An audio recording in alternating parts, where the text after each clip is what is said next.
If anyone ever tells you that betting the NFL preseason is nothing more than a degenerate's game, tell them to f off. And as they're walking away, tell them keep their betting advice to themselves from now on because you don't want to hear it. I say that seriously too because when you think about it, the NFL preseason is nothing like the NFL regular season.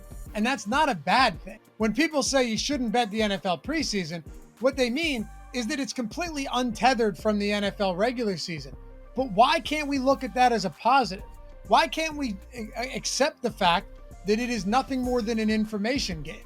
And the more that we dig, the more information that we find, the more that we know about these coaches and their tendencies and their motivations and the quarterbacks on the roster, all of which we're going to get into in this video, why can't that benefit us just as much as information could benefit us in the NFL regular season? I mean, is it any surprise to you that sportsbooks limit how much you can wager per game on the NFL preseason? It shouldn't be. It's unpredictable, number one. It's an information game, number two. And that information is always flowing in. So sometimes it can flow and lines can move dramatically. Why wouldn't we want a piece of that? Why don't we want to know how to bet and more specifically win? I'm Dave Locker with OddsShopper, and hopefully I can help you do just that. Now, last year, did we get a little bit lucky? Sure we did. Is a 27-10-1 record against the spread, which you saw in these videos if you've been around for a while, is that unsustainable? Yeah, probably. But does it mean that it was all luck? Does it mean that we weren't able to find edges? Absolutely not. Those small edges that we found last year that helped us to a wonderful preseason through the Hall of Fame game in 3 weeks are everything that I'm going to tackle in this video and walk you through it step by step. So by the time this is over, you go, hell, I know how to bet on the preseason. I probably even know how to win. And I know exactly where to look for every single piece of information that I want. So hit that thumbs up, subscribe to the channel. It goes a long way for us. And follow me at Laffy_D on Twitter. Let's get into it. All right, so the simplest way to look at NFL preseason betting is to look at this as a puzzle that has two huge pieces and then a couple other small pieces that round it out. But without one of these two pieces, either of these two pieces, your puzzle is going to look like garbage, and it's going to be pretty evident that there's some big holes in your game. And the first huge piece of that puzzle is coaching, right? Coaching isn't as much of a factor in the regular season because all of the personnel, all of the starters are out there. All of the play calling, of course, is what we would expect. But in the preseason, it's totally different. Let me give you a couple of examples. Some coaches actually care about winning in the preseason. Some coaches play their starters. Some don't care at all. John Harbaugh has won 23 straight preseason games. 23 straight preseason games. And over that stretch since 2016, he is 20-3 against the spread.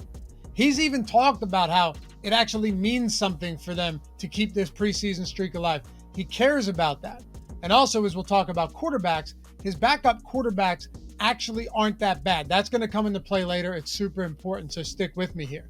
But Sean McVay, on the other hand, Sean McVay doesn't care at all. He kind of pioneered the whole idea of just not playing any starters in the preseason and risking their health. I mean, there was a couple of years ago where Johnny Walford was the backup behind Matthew Stafford. He didn't play a single snap in the preseason. Bryce Perkins, the third-string quarterback, played almost every single snap through 3 preseason games. So look at how much difference we're talking about when it comes to a John Harbaugh type and a Sean McVay type. Now, there's other type of coaches. A Pete Carroll out there last year or 2022, they had a quarterback battle. So that's one thing. But then there's Andy Reid's too, who might say that Patrick Mahomes is going to play a quarter and he plays a series. Might say he's going to play a series and he plays a quarter. That's where the next thing comes into play. Certain coaches will be more upfront with you than others. Other coaches just will not at all even give you a bit of information that is valuable. Those games I'm generally just going to fade as a result because as much of a guessing game as it is when it comes to the preseason, you don't want to have to guess everything. You at least want to lay the foundation to have the information you're looking for and then go forward and put the pieces in place after that. So some coaches are kind of just fades. Like you can't get a read on them one way or another. The Harbaugh types, and on the entirely opposite side of the spectrum, the Sean McVay types, Brandon Staley types, he doesn't play any of his starters. Those are things to consider and work into your research process. Now, the quickest way to do any of this really is either go to Twitter or just go to Google or whatever search engine you prefer and type these names in for the preseason games and the matchups and see what you can find. Whether it's press conferences, whether it's just articles speaking about what they said, or on Twitter, just find tweets of how they intend on approaching the game. But that only takes you so far. You want to do that out of the gate. But also, you want to go back and see what they've done in the past. That is going to be really, really illuminating when you're trying to see what type of coaching methods these guys have. Are they playing these backup quarterbacks longer than others? Are they playing their starters longer than others? Do they do something different in weeks 1 and 2 and 3 than they would before? And now that we only have 3 preseason games and not 4, do you have certain coaches that might be treating, say, week 2 as the dress rehearsal compared to week 3 that used to be the dress rehearsal when there was a 4th game? All of that stuff plays a big role. The more information that you compile, the more you're going to see things clear and see it kind of unravel in front of your eyes and go, all right, this is the read that I have. I think these quarterbacks are going to play this much. This is what he did last year in week 2. And while he has different backup quarterbacks, we still have the same starting quarterback. And then you also want to see, like, are certain guys on the bubble? Are they competing for a roster spot, specifically at the quarterback position or maybe the offensive line position? If so, a lot of times those guys will get a much longer look late in games, especially in, say, week 3 of the preseason. The last thing when it comes to coaches, and this isn't usually going to be big for you, but just keep this in mind, is there a narrative or motivation here? Like, you don't want to, narratives and motivation in most sports, regular season, preseason, aren't going to play a big role, but sometimes they do. I mean, in 2022, I absolutely loved the Vegas Raiders over the Jaguars in the Hall of Fame game, not because I thought they were better or because the personnel was better or the backup quarterbacks, but really just because Josh McDaniels, and no one was talking about this, was playing in the same stadium that he grew up playing as a kid in high school, where his dad was the coach. And now as his first game as a head coach in the NFL, they were playing at that exact same stadium in Canton with his family and all of his closest friends in attendance. That's a game you want to win.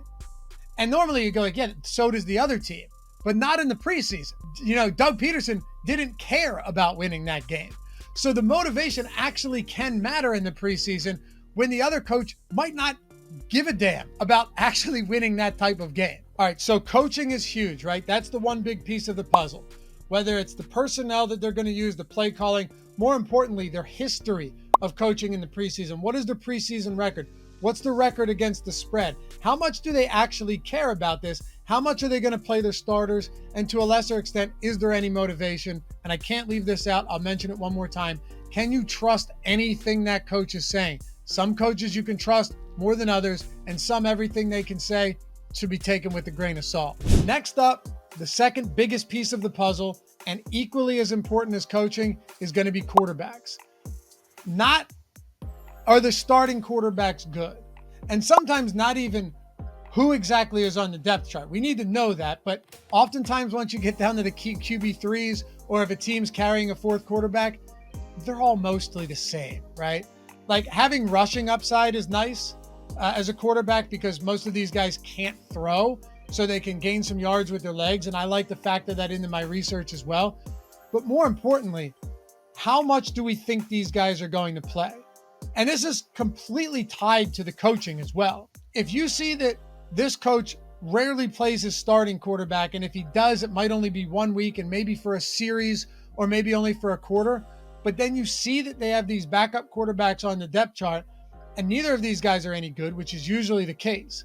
Whereas, what about the other team? Maybe they have a quarterback battle going. Maybe there's a quarterback battle going, say we'll use, for example, in 2022, Geno Smith and Drew Lock. What if both of those guys are going to each get a half? Or what if they're going to combine for 3 quarters? And then the coach has more incentive to leave the starting offensive line in more as to not get his starting quarterbacks or his potential starting quarterback hurt. And you could say all you want, yeah, but Drew Lock, or take any other quarterback competition guy that's competing for the starting job and say, yeah, but they wouldn't be a starter on 31 other teams. It doesn't matter. they'd still be one of the top backups in the league. So if they're in there in the second half against a third string quarterback who is likely never going to see a regular season NFL snap, that's still a distinct advantage for the team that has two quarterbacks vying for the same position as a starting job and not just as a backup. So there's a little nuances that you always want to be digging into. And another huge factor here, use previous seasons, not just to see coaching records, not just to see how they've performed against the spread.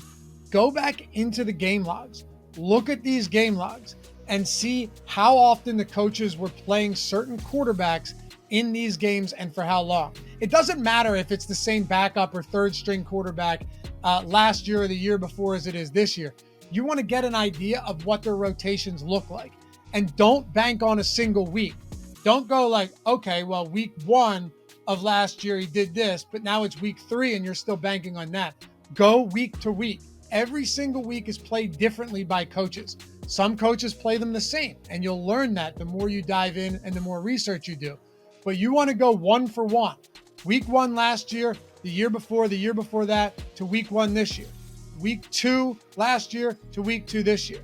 And some coaches you won't have a lot of information on, but someone like Nathaniel Hackett, terrible regular season coach, but he made life a little bit easier for us in the preseason. He would just say that he viewed the joint practices with other teams as the preseason games, and that he wasn't going to play as starters. And that's exactly what he did. So while he didn't have a track record per se, when it comes to being able to back up multiple seasons and see how he's coached, he at least gave us good insight on how he was going to approach the game. So every coach you have to attack differently and approach differently. But if they've been in the league, even for a season or 2 seasons, go back and look how they operate their rotations of quarterbacks, whether they're playing 2 quarterbacks, whether they're playing 3 different quarterbacks, or whether they're playing the 2, 3, and the 4 quarterback and they're each getting a quarter and a half. That stuff will take you a really long way to figuring out who's going to be out there in the 4th quarter when maybe on the other side, they still got their second string guy in the game. So there it is, the 2 biggest puzzle pieces, coaching and quarterback. Hopefully that gave you enough insight to start really getting into this. And I'll tell you what, I think you're going to have a lot of fun with it as well. Betting on the preseason is awesome, especially when you come across stuff, you're like, oh, damn, that's actually good information. And you start piecing the puzzle together. It's a lot of fun. And there are edges out there. It's not just degenerate gambling so people can have something to do leading up to the regular season. Those are the 2 biggest puzzle pieces. But I will say there's 2 more, smaller, but almost of equal importance when it comes to being able to sustain a bankroll. Number 1, always shop across all sports books. Never just go on to your favorite sports book and say, hey, I like this bet here, and not look elsewhere. Like I said, these lines can move quick, especially when new information becomes available. And when that's the case, certain books may be a whole lot less apt to change them as quick. They may miss it. They may not change, and you're getting in on great lines. And if you plan on making the smart play and stretching your dollar as far as it can go, and making sure that you're always getting the best odds, making sure that your bankroll is building because you're doing so, and not just for preseason or the regular season, but for any sport, anything you're wagering to be on multiple books. I threw the links to all of the relevant good promos that sports books have out there right now. Take advantage of all of them, whether it's up to $1,000 risk-free bets, bet $5, get $200. Check them all out. Find the ones you like. Find the ones that are available in your state. Sign up on all of them to make sure that you've got sports books everywhere and you're never missing out on the best odds. And more than anything, that you're taking advantage of promos where you're getting free money to do so because they want your business. Even if you're only depositing 15, 20 bucks on each one of these books, it's going to stretch your dollar as far as it can possibly go. And we know how hard it is to make money in sports betting. The best money in sports betting is the free money. So check it out. I threw all the links to all those books down there in the descriptions. Pull the ones you like, one of them, all of them, however you want to play it, but make sure you're getting the best odds all the time. And lastly, don't worry about key numbers in the NFL preseason nearly as much as you would in the NFL regular season, or really at all. You know, key numbers where if you're maybe new to sports betting, 3 and 7. It's football. Field goal is 3 points. Touchdown plus the extra point is 7 points. You know, final scores are going to end with that margin a lot more than other margins of victory. But in the NFL preseason, you have a lot of teams that are just gonna go for two instead of kicking the extra point, because it doesn't matter if they win or lose. Coaches are gonna call games differently, so you're not gonna see games falling on that key number nearly as much as you would in the regular season. So sure, if you can get a team at -2.5 instead of -3, you do that every time. That's just common sense. But don't fade a team if you like them just because they're at -3 and you can't get them at 2.5. Well, there it is. Hopefully that helps, guys. Go piece the puzzle together. Start researching NFL fantasy. And if you don't want to do any of that, or you just want to learn more, follow my videos. I'll be putting them out every single day that we have preseason football, every day of the year, right here on the Odd Shopper channel. And let's have ourselves a great season of preseason football, and then into the regular season. And we'll see you back here for the next one. Peace.